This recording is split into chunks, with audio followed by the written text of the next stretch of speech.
If you opened up the 34-page user manual for the Humminbird PiranhaMAX 4 and felt your soul leave your body, well, I feel ya.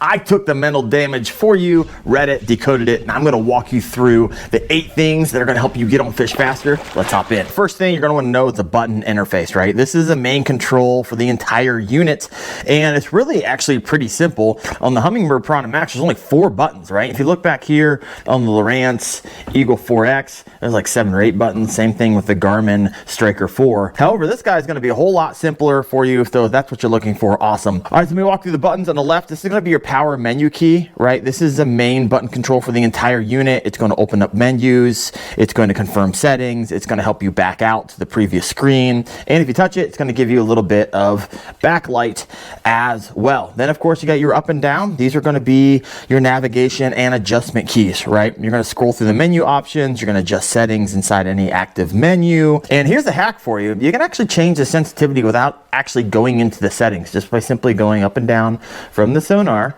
you can adjust that sensitivity, which we'll get more into a little later in this video. The last button we have is this one on the right. This is going to be your check enter key. This is your confirmation key, right? It's going to activate those menus. It's going to highlight an option and press enter to open it. It's going to confirm those settings. So you can press enter to change any of those immediately. And so really it's the key that finalizes every adjustment that you make. But bottom line, guys, 4 buttons?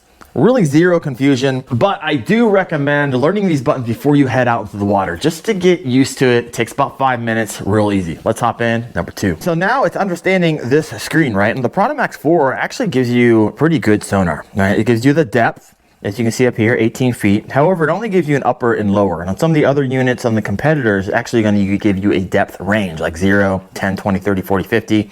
This one only gives you an upper and a lower. It's going to tell you what the bottom is up here. And then on the bottom of the transducer, you see this little metal deal. This is going to be what tells you the temperature of the water at the transducer. So I'm going to show you the bottom contour, which you see down here, the bottom hardness, all these little sonar arches you see in here. It's going to be fish targets. It's going to show you bait clouds. It's going to show you that structure. It's going to show you that cover. But how clean and accurate that looks really depends entirely on your settings. So let's walk through those settings. So first, let's head into setup. Let's go down to Fish ID. So Fish ID uses Hummingbird's signal processing to interpret sonar returns and turn some of them into fish symbols with depth readings. So if you go in here and hit enter, you can have these turn it on, and let's go ahead and turn it on. Let me show you what that looks like. Back on out, and there you have it. And so this is actually one of the larger icons, but it comes in 3 different icons. You're gonna have small icons. It's going to be a weak return. You're going to have medium icons. That's going to be a moderate return.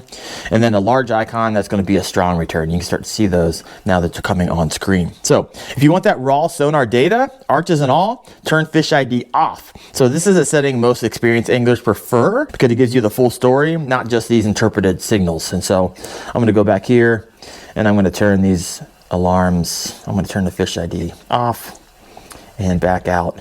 And now you see they have disappeared. Next, let's head in to setup and let's look at alarms. All right, so Humminbird gives you several alarms that actually can help you fish smarter and stay safer. But here's the catch. Every single one of them is turned off right out of the box, right? Default. So it's worth knowing what they are and what they can do for you. So let's walk through those 4 alarms and let's go ahead and take a look at the battery alarms. You go in the battery alarm, this alarm is going to go off when your battery drops to the voltage level that you set. It's going to keep you from being surprised when your system's running low. So using a 12-volt system, I would set this somewhere around 10.5 to 11 volts if you wanted this alarm off. So you hit enter and you can, I'd probably go up to 10.5 or 11 and you hit enter and save. I'm not going to do that because I don't want to be this thing beeping at me all the time. So that's a battery alarm. So another alarm is actually going to be your fish alarm. So on the fish alarm, this sounds when the sonar detects fish that match the size category that you choose. So it only works in sonar view and only when Fish ID is turned on. So if you're like, why isn't this working? It's because you actually have to have Fish ID turned on as well.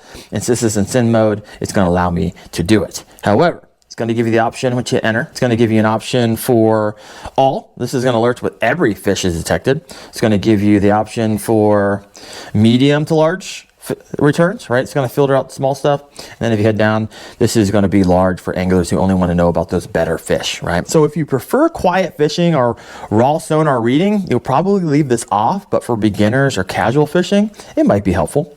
All right, let's back out And there's another alarm I'm going to talk about. Let's take a look at the depth alarm. So this alarm is going to sound when the water becomes equal to or shallower than the depth that you set. So it's really useful for avoiding shallow hazards, staying off flat, alerting you when you drift into like ledges or humps. So depending on how you fish, this could genuinely be a helpful tool for you. And then if say you got all those set and you just want to head into setup, alarms, and mute. This controls whether the unit makes any audible sound when the alarm triggers, right? So turn mute on if you want silence, turn mute off if you want those audible alerts. It's good to know, really, if you fish around people or in the quiet morning hours where consistent beeping might get you some looks or comments. Next up, let's look at another option here. Let's head down. Find sensitivity. All right, so sensitivity, you can hack it just through the up and down button if you're on the Sonar screen, or you can go in here and you can change it as well. So sensitivity controls how much detail your sonar shows on the screen. So think of it as a how much information do you want slider, right? Left or right. So if you turn it up, the unit will show more, like small bait fish, lighter returns, even tiny particles in the water. And this is really great for clear water, or like fishing deeper, where those weaker signals might actually matter. So let me show you what that looks like. Turn it all the way up, hit enter, back it out, and it's gonna show you, you can see that line right here. It is actually picking up a whole lot more. Right. Now you might be asking, when do you want to decrease the sensitivity? Well, if the water's dirty or you're getting a bunch of clutter, you want to turn it down. Like that lower sensitivity cleans up the screen, so you're only seeing stronger, more important returns. So let's go ahead and actually, I'm just going to hack it. Let's turn that all the way down. Let's see the difference there. So this is going to be when sensitivity's all up. And you can see this line right here. This is when the sensitivity is all the way down. And so you can mess with that when you're out on the water, whatever fits your eyes better, or kind of what the water, turbidity is. But I like to keep this at 5, and you can kind of see it's kind of right in the middle of those two. But obviously, keep in mind, turn it down too far, you might start losing actual fish returns. Turn it up too far and the stream can get noisy. So default 5 is pretty good. All right, next up is something a lot of people don't realize. Let's head down here to beam select, hit enter, and you will see two options here, 455 kilohertz and 200 kilohertz. So interesting enough, this transducer you see over here, this is a dual beam transducer. Now this is a transducer coming over from the Lowrance Eagle 4X. As you can see, it's a little smaller because it's a single beam transducer. So this is a little bit more beefier for you. Now let me actually tell you what it means. All right, so this 200 kilohertz setting right here, this is actually going to use a wider 28-degree cone. All right, it's going to give you a broader look at what's under your vessel, and it's great for searching, and covering more water. However, if you change it to 455 kilohertz, this is a much narrower, like 16-degree cone. It's going to give you a more focused, detailed look directly beneath you. So use the 200 kilohertz when you want to see more area. Use the 455 kilohertz when you want that tighter detail and cleaner read on structure or fish right below you. All right. Hop out of there. Another thing you guys are going to know is how to power this bad boy, right? Because nothing ruins a perfectly good fishing day faster than your fish finder flatlining the moment those fish decide to finally clock in. So Humminbird officially publishes a 0.18 amp draw for the PiranhaMAX, which is pretty good on paper, but as we all know, real world use comes with real world variables, right? What's going to make that variable? It's going to be your screen brightness. Like I said, you can change that by going into light. I have it down to 0 because I believe the camera's picking up that better, but you can jack it all the way up if you want, or bring it all the way down. I'm going to keep it low so you guys can see the screen. Also, cold weather, that kind of sucks batteries. Batteries don't like cold. Battery age is going to affect this, all kinds of things. So to give you some numbers that you can actually trust, I'm going to calculate a runtime using 0.25 amps, a realistic, slightly conservative estimate to account for those variables. And for 4-inch units like this, I like running the Aqua Pro battery kit. So that's what you kind of see here. So I got a 20 amp hour.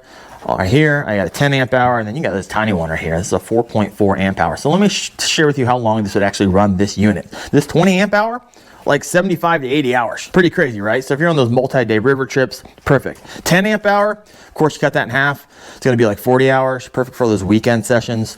And it's actually the small one.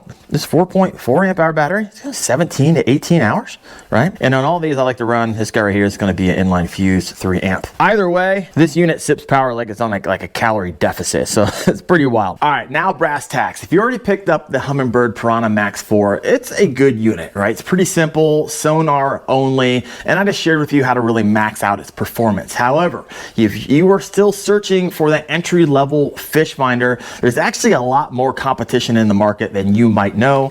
Here is one of them, the Garmin Striker 4. Here is another one, the Lowrance Eagle 4X. And I gotta tell you, when I ran the specs and I tested all of these out, one of them really reigns supreme. And if you wondered which one is the best value out of all three of these, you should check out that video right there. Thanks for watching, guys. See ya.